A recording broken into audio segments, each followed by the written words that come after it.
This call may be monitored or recorded for quality assurance or training purposes.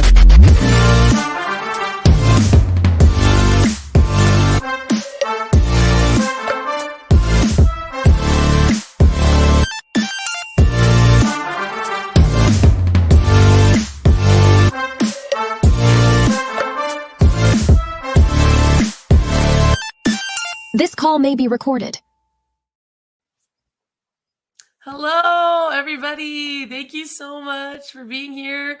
I am so excited for today. If you didn't know, you should know by now, but today is our 100th episode of This Call May Be Recorded, and that is huge. I cannot believe it's come this far. I literally did the math before starting the show, and it's been over 2 years that we've been doing this. Okay, like give it a few breaks here and there. All right, so I know you're probably thinking not quite 2 years, but it is. It's fantastic. So I'm happy that we're here, and I'm happy that I'm honored to host this show with you every single week on Friday. We've got an awesome guest today, and I'm so excited about it. Before I bring him in here, I just want to say thank you to everyone who's joined in on the show and participated, coaches and guest speakers, and especially a special shout out to Zach Garside, who started the show and got it going. And I know it's just one of my favorite parts of the week now. So I'm so thankful to you, Zach, for getting the show started. And we all miss you so much. Anytime you want to come on, you just let me know. All right. I'm excited to bring out Brigham Dickinson, who is the founder and creator of the Pattern for Excellence, which is the foundation to everything we talk about here at Power Selling Pros. So he's the mastermind behind it. So if your calls have grown and your customers have a better experience with your company because of what we teach, it's all thanks to Brigham. So we're so happy he's here. Everyone shout out to Brigham. Let's go. Woo! Yay!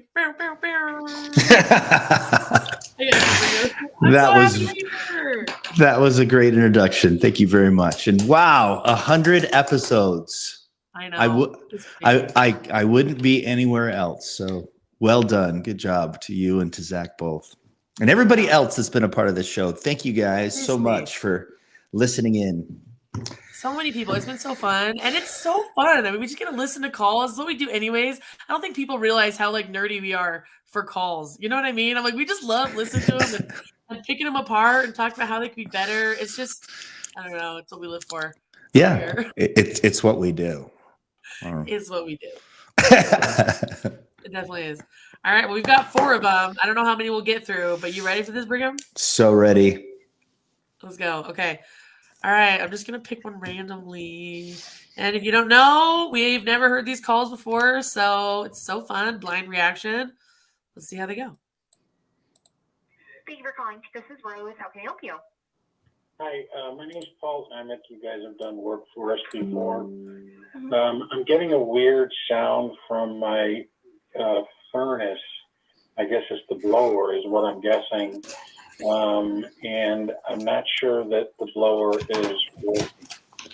What I'm going to do.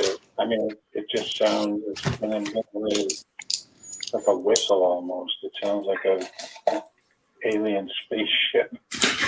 That's a good. I'm going to put that one, alien spaceship. Alien spaceship from an old alien spaceship movie. I mean, it just sounds weird. Okay, different noise kind of coming off that for you, Paul. Yeah, okay. Yeah. I was going to ask what the noise sounded like. Okay, and I'm assuming you don't have the furnace on. I'm assuming you have the AC on right now, correct? AC is currently on, yeah. Okay. Alrighty, and then so let me take a look at my schedule here for you. What is your availability like to have somebody on out? All right, we got to pause. We got to talk about it for a little bit. Okay. Initial thoughts. Okay, so I really like her.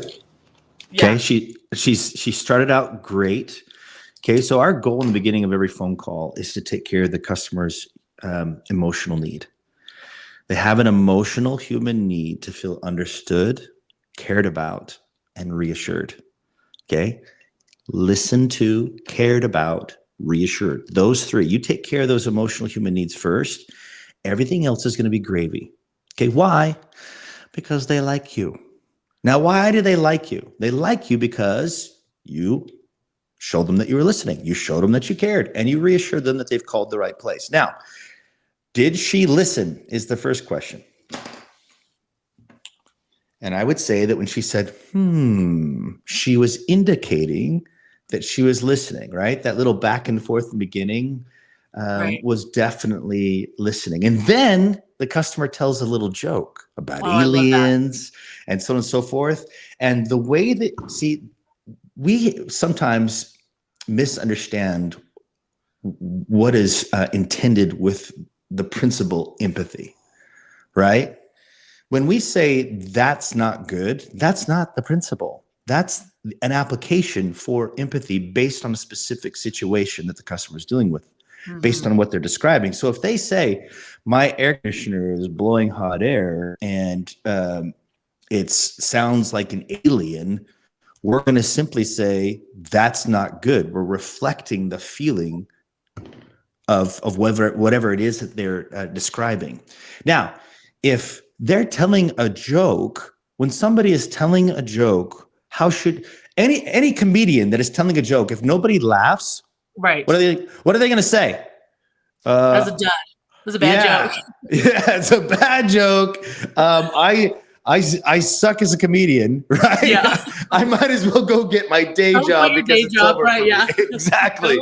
Exactly. So when somebody tells a joke, empathy means you laugh.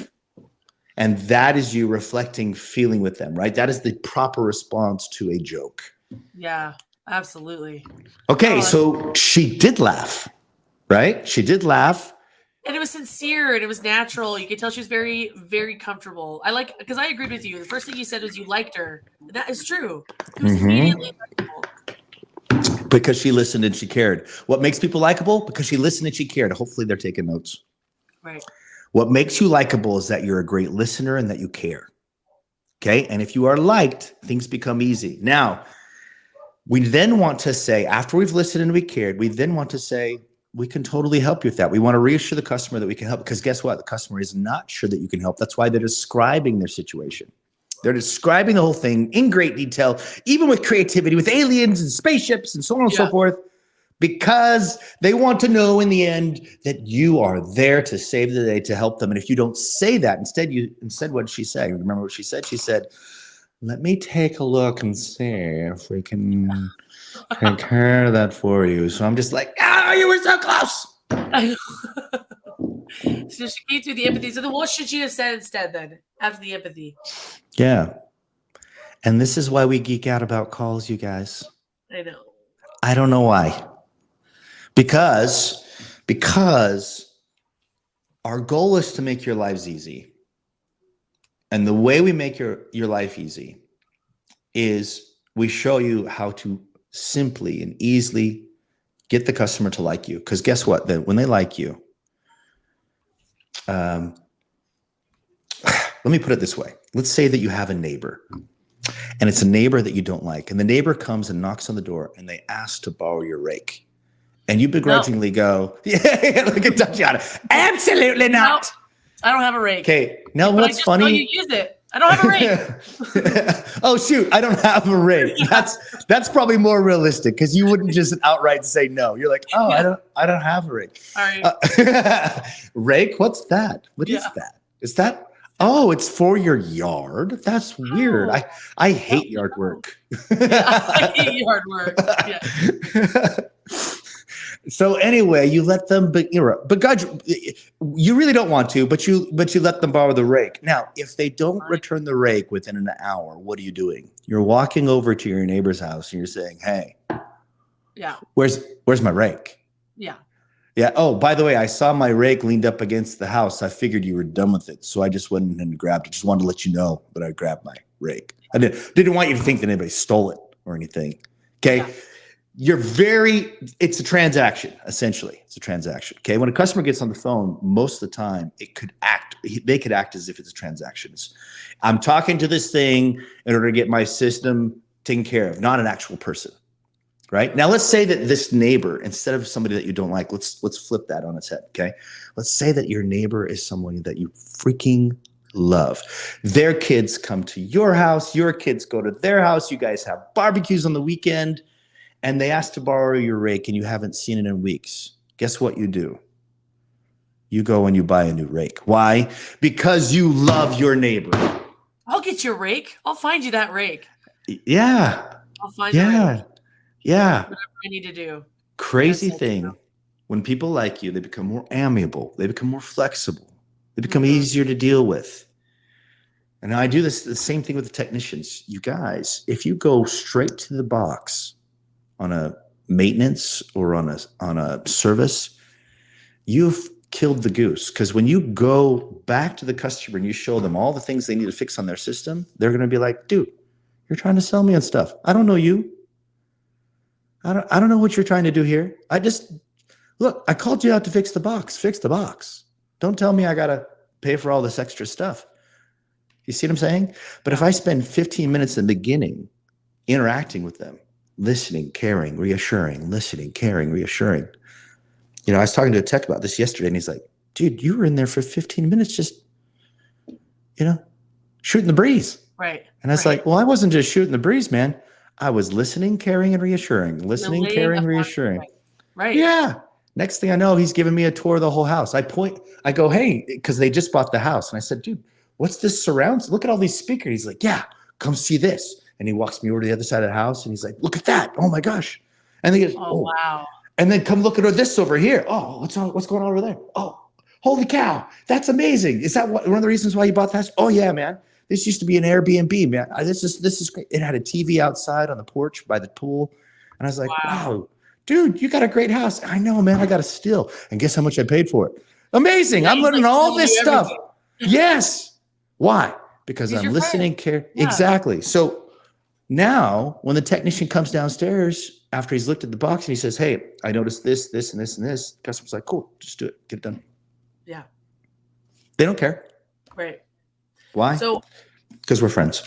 it sounds like me saying I don't have a rake is the equivalent to the customer saying, all right, I'm going to go talk to my husband. Yes. Like, no. Are you going to go talk to your husband? I mean, whether they are or aren't, right? It's an excuse to get off the phone. Yeah. Yeah. Look, if you like transacting, go ahead and keep transacting. What a terrible way to live. Right. Or For me too. I don't want to live like that. I yeah, don't want to interact with people like that all day. exactly. Or it can be a relationship. It can be a relationship. And if you do this in the beginning, because I know some of our friends that listen to this are like, man, but Brigham, we don't have 15 minutes to spend over the phone. Well, I'm certainly not saying that. I'm saying take an extra 30 seconds over the phone. Right. What's it doing? How long's it been doing that? Oh my gosh, you've been dealing with this for the last 3 days? That's terrible. Now you're believable. Now your empathy is real. Right. Right. Absolutely. I want to point out Delilah's comment because she is moving into the ask principle here. I think everything Brigham's talking about, right? This is like the non-negotiable first part of every interaction that we want to make is this likability. Listen, reassure, build that validation. Then when you get into problem-solving mode, it's really important that you do that proactively by using questions. And Delilah mentioned it really well. She said, I liked that she asked what his availability is. She let it seem like he was in charge, giving value that he is in control. Love it. I'm so glad you pointed that out. That's someone who knows how to lead a conversation for sure. She knows her stuff. She knows her stuff. Thank you so much. Okay. Do you want to listen to the rest of it? Do you have any thoughts on that part? Or do you want to keep going? Yeah, let's keep it. By the way, I like the name Delilah. It's such a cool name. Me too. Reminds me of Delilah. Did you ever listen to Delilah? Like the music? Yeah. Like, I think that's where I'm with Delilah. Yeah. Me and my sister would listen to it every night and we'd like lip sync to each other. It was great. That's All funny. right. Okay, let's keep going. We've got 1 minute and 40 seconds left of this call. I'll skip through any logistics. We usually get those out anyways, but just so you know if I'm bouncing around a bit. Yeah. Anytime is fine. Okay, so let me look through here for you. Anytime. So 4 a.m. works for you? Yeah. Okay, let me ask you a question. Hold on. Sorry, I'm pausing. Okay, let me ask you a sincere question, Brigham. If someone says that, because I've heard that in calls, and I've even been thrown off by it, especially when I was a brand new coach. I've been doing this for a while now, but when a customer would say, CSR would be like, when do you want someone out? They'd be like, well, when do you have? Like, what do you have available? And then it kind of sets them back. It causes, well, hold on, let me back up. Part of asking a customer when you want someone out, right, is because you want to be proactive instead of reactive. Like, I want to create a solution-driven response, and I can't do that if I don't know if there's going to be a problem or not. So if I tell someone, when do you want us out? And they say, or when do you have? Like, they've just taken my ability to create a solution-driven response. So what would be a good response to try to encourage the customer to give us a little bit more than that? Or does it just not matter? Do you feel like in that case, you just give them your availability? What do you think? So the reason why I like to ask the question, when would you like us to come out, is to, number one, give them the sense that they are in control of the call. Right. And number two, I want them to begin to think about us coming out, as opposed to whatever else they have in mind, to shortcut the process. Now, what do I mean by shortcutting the process? Oh, I just want a ballpark price. I just want to know what you charge them out. I just want to talk to a technician, right? Chances are they've talked to 2 or 3 other companies and they're going, holy cow, there's got to be a faster way to go through this, right? To get this done and get it taken care of so I don't have to miss work or what have you. Whatever the reasons are, my objective is for them to start thinking about us coming out. And the best way to do that is to simply ask, when would you like us out? Now, when they say anytime works great, that's fine. Great. Let me get your contact information and we'll look at the schedule together. Okay. All right. I like that. So still that, let's get your information. And that's their way of telling us I'm ready to go. Let's do this. You tell me. You got it. They're ready for somebody to come out. That's where we want them. Yeah. Great. Let me get your contact information. We'll look at the schedule together. Did I say I could come out right now? No. I said, let me get your contact information and we'll look at the schedule together. Yeah, I like that. Oh, also, we totally said Deli's name. Okay, I'm going to say Deli. Deli, I do remember you. I'm just looking at the chat right now. We said Delilah, but it's there. We added an extra L in the name. My bad. Hi, Deli. Nice to see you. Nice to talk to you again. Do we totally blow the name on our friend? Oh, our friend. Look at our chat right here. It's like you added an extra L. I'm such a jerk. I know. I'm a jerk. Also, I want to highlight Marissa's comment. By the way, Marissa is one of our coaches, you guys. She's fantastic. She's also on the show a lot. And so I love your comments anytime you join in, Marissa. But she said another great way that she's like to start with the ask principle, I mean, going off everything and building on everything you've already said about leading the conversation, is do you prefer morning or afternoon? And that kind of gives you at least some sort of guidance to what they prefer as well. I like that. Yeah. Just don't let it phase you. Yeah. Don't let it phase you. It's no big deal. Let me get your contact information. We'll look at the schedule together. All right, let's keep going. Okay. I would be able to get Liam out there. I would give it a window of between 1:30 and 5:30 if that works for you today. That would be great. Okay, awesome. So let's get you on with him. You would actually be his next call. He's actually in right now, so he should be a hop, skip, and a jump away from you. So Great. what I would definitely do, Paul, is I would definitely shut down that AC, because if it's making a weird noise, I would completely shut it off at the thermostat so it's not calling for it to do anything, just so that if something's loose in there, it doesn't damage it anymore. So I would definitely shut that off, so just so you're aware of that. And then, like you said, you have had us plenty of times in the past. We were ranked the #1 HVAC and plumbing company. So we'll definitely take great care of you. And then, like I said with Liam, he's been doing this for many, many years. Super knowledgeable gentleman that we're going to send on out. We do get him out there in his stock truck. In order to get him out there in his stock truck to diagnose, there will be an $89 service charge. So just so you're aware of that. And then he'll give you a call, Paul. Let me look and see what numbers. I only have the one number for you. This is the best number for him to call when he's on his way. That's the one.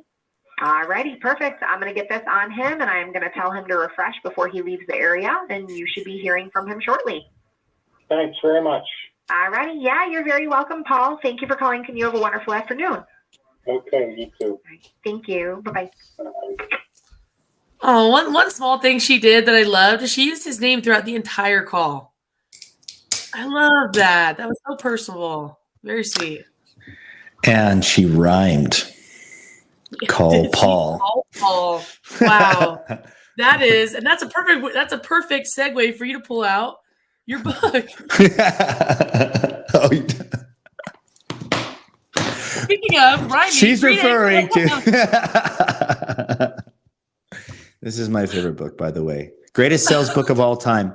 We can talk about it later. Yeah, I love it. That's so funny. Okay, so what does she mean that the technician's going to refresh? This is a tuna? Wait, I can't remember. I don't know. What did she? I'm going to have him refresh before he leaves. I don't know. I just thought that it was interesting. I'm going to have him refresh before he leaves. Don't worry. He stinks right now, but don't worry. He's going to refresh. Yeah, what does that mean? I don't actually know. What is she trying to say, though? I don't know what that means. I felt like it was fine. It was fine. Okay. It was fine. It's just kind of funny, you know. Yeah, it was kind of funny. She built some incredible value. She did. I loved her value. Yeah, and she even used the name of the technician that was coming out and how awesome he is, and that they're number one. So great. I loved it. She said thank you at the end. I mean, if anybody ever wants to go for extra credit, and by the way she built value before she presented the fee was textbook. Okay, she did a really great job there. But if you want extra credit, maybe I should get into the extra credit a little bit later, Tatiana. Is there any other comments on the build of value and the thank you at the end? I don't have any. I liked it. I thought she was so likable the entire call. And she just approached everything in a very sincere way where she builds a value and it doesn't sound transactional, especially with things like, I know you've used us before, right? Like little comments like that and help the customer feel like they are part of the team, even though they're still going to build the value. Mm-hmm. I like that a lot. When a customer wants to work with you, they're happy to jump over the hurdles that they need to jump over in order to make that happen. So it's emotion that drives the buying process. And this is why it's so important to listen, care, reassure in the beginning of that phone call. Okay, she did get 2 out of the 3. She listened and she cared. A little bit of a needs improvement with, yes, I can help you with that. But other than that, this is a great call and a great CSR. I agree. Very likable. She's great. All right, let's I was going to do a little extra credit if that's all right. Please do. This customer likes her enough that I would simply, if I were her, I'd simply say after I presented the dispatch fee, got him all set, squared away. And I love how she used a hop, skip, and a jump. I love that. I know. Have you ever seen a technician hop, skip, or jump? Not me. I've never seen. Not me. That's a really good point. Brigham. Thank you.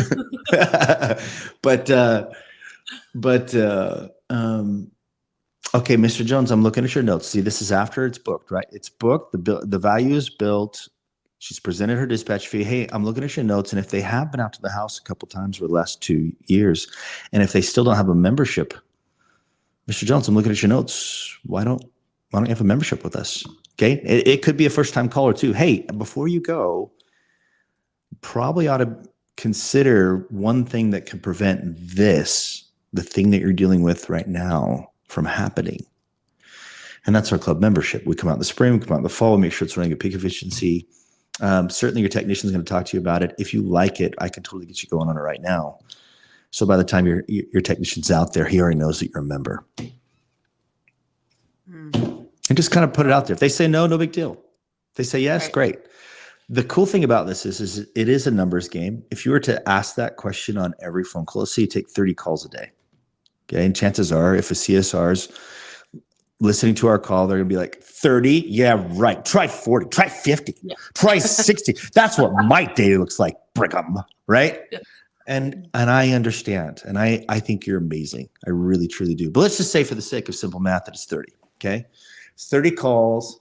And let's say that you ask that question about your club membership or your service agreement on all 30 of those calls. And let's say 20 out of 30 are like, I'm good. And you're not going to push them. You're saying, no big deal.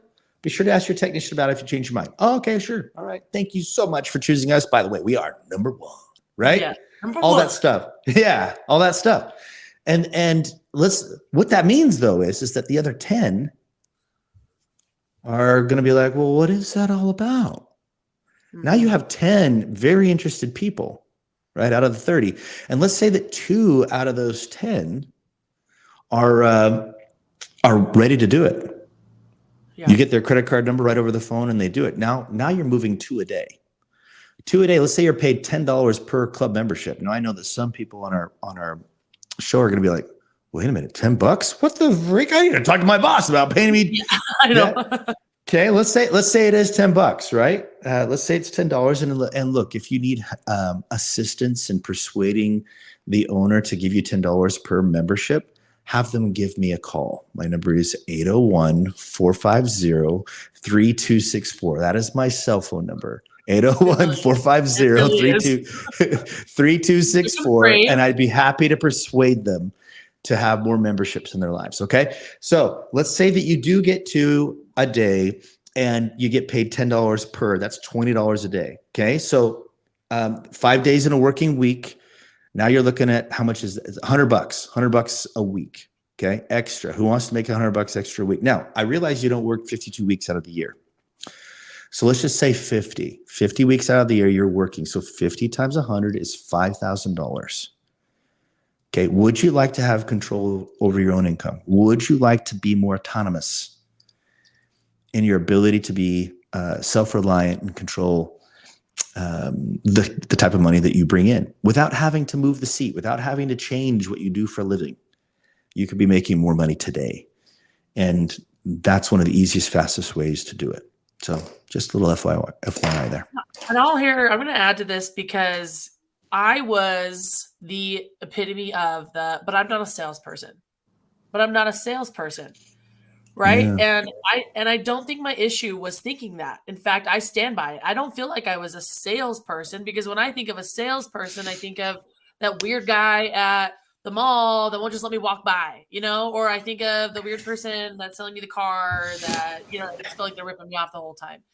And so in truth, what's happening here is you're educating your customer, right? You know what would make me real mad is if none of the Dutch Bros employees, when I went through and bought my coffee, reminded me to scan my Dutch Bros card because I'm getting points and free drinks every time I do that. And they remind me way more than I remind myself.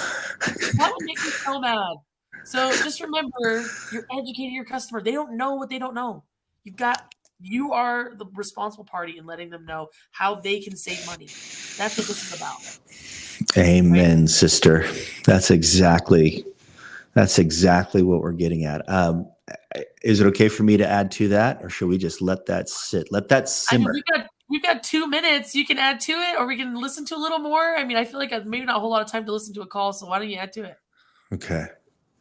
So technicians don't like to sell either. They don't. They do like to do a good job. They do. Right? So the truth is that if the customer has a indoor air quality basically fan that they've purchased from Costco and they've put it in the living room and they have it go on full blast. In fact, the homeowners are purposely spending most of the time in the living room because that's where the good air is. Yeah. And they're doing that because they don't know that we actually have products that clean the air you breathe inside your entire home. Or they're purposely staying away from that back room that's colder than the rest of the house because it's cold in there. And they don't realize that we actually have so many solutions that are cost effective. And even if they can't afford it, we've got great financing options as well. If we don't just bring it up, make them aware, that's bad customer service. That's bad. Yeah. You're going to allow them to continue to sit in that without at least bringing it up and saying, hey, I can take care of that for you if you would like.